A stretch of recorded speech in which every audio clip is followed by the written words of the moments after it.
¿Cómo fue el reinado de Felipe III? Felipe III, 1598-1621, heredó un vasto imperio de su padre, Felipe II. Su reinado se caracterizó por la delegación del poder en sus válidos, especialmente el duque de Lerma.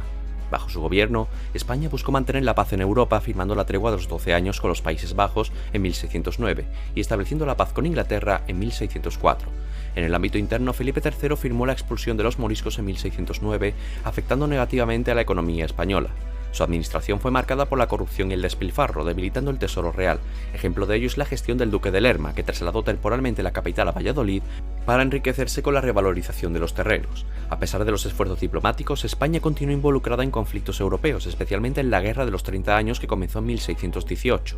El reinado de Felipe III es visto como el inicio del declive español en el siglo XVII, al ser considerado el primero de los Austrias menores. ¿Cómo fue el reinado de Felipe IV? El reinado de Felipe IV de España, 1621-1665, estuvo marcado por una serie de conflictos internacionales y crisis internas.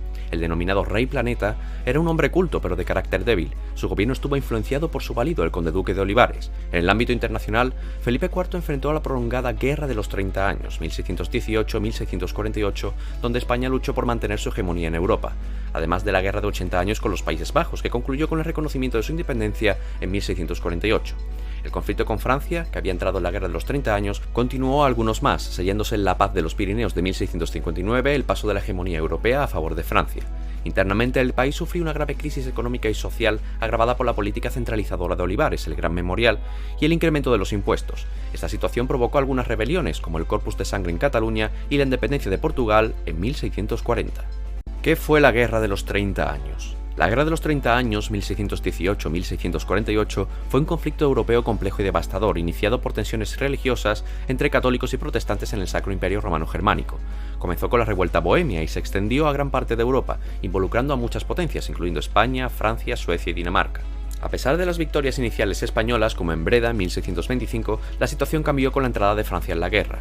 Ejemplo de ello fueron la Batalla de Dunas en 1639 y Rocroi en 1643, que han pasado a la historia como las grandes derrotas de los tercios españoles. La Paz de Westfalia en 1648 puso fin a la guerra, se reconoció la independencia de los Países Bajos y Suiza, y se otorgó mayor autonomía a los estados del Sacro Imperio.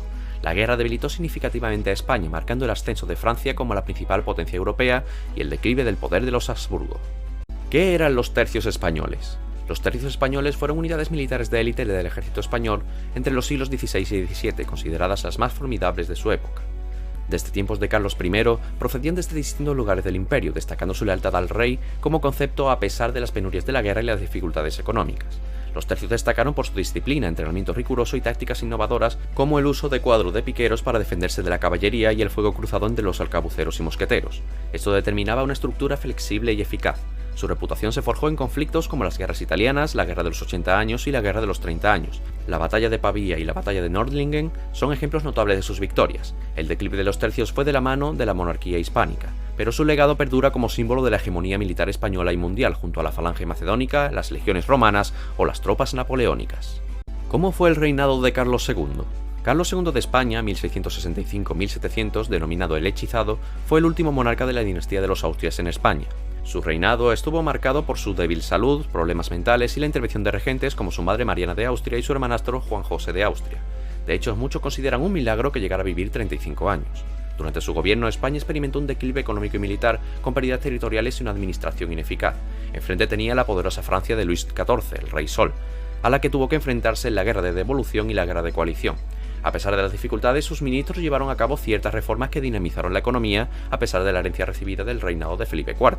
Carlos II no tuvo hijos, lo que provocó una crisis de sucesión. Su muerte sin heredero directo desencadenó la Guerra de Sucesión Española entre 1711 y 1714, que acabaría con la dinastía de los Austrias y auparía a una de origen francés, los Borbones.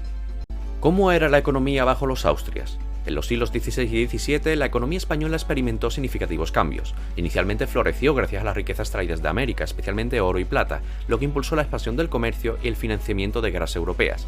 Sin embargo, el flujo de metales preciosos también causó una inflación descontrolada, conocida como la revolución de los precios. La industria no logró desarrollarse plenamente debido a la falta de inversión y a políticas económicas ineficaces.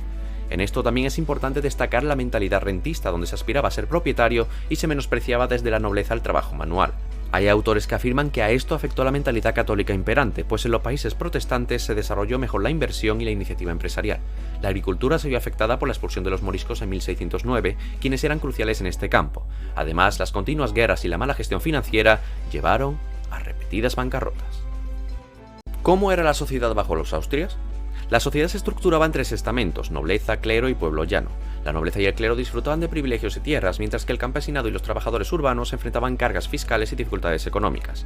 El trabajo manual estaba mal considerado, por lo que eran habituales los hidalgos empobrecidos y el estatus de limpieza de sangre era más importante que el económico, es decir, sin rastro de herencia judía o morisca. La Inquisición siguió manteniendo un fuerte control religioso y cultural en una población muy religiosa, donde el clero ocupaba una parte importante de la misma. Nótese las docenas de conventos e iglesias en la ciudad de Sevilla. La mayoría ya existía durante el Barroco. Por último, destacamos la mendicidad, la figura del pilluelo, las buenas obras de los nuevos santos de la Contrarreforma, muy visibles en el arte y la literatura, como vemos en el Lazarillo, Riconete y Cortadillo, o en pinturas de Murillo y Velázquez. ¿Qué fue el siglo de oro de la cultura española?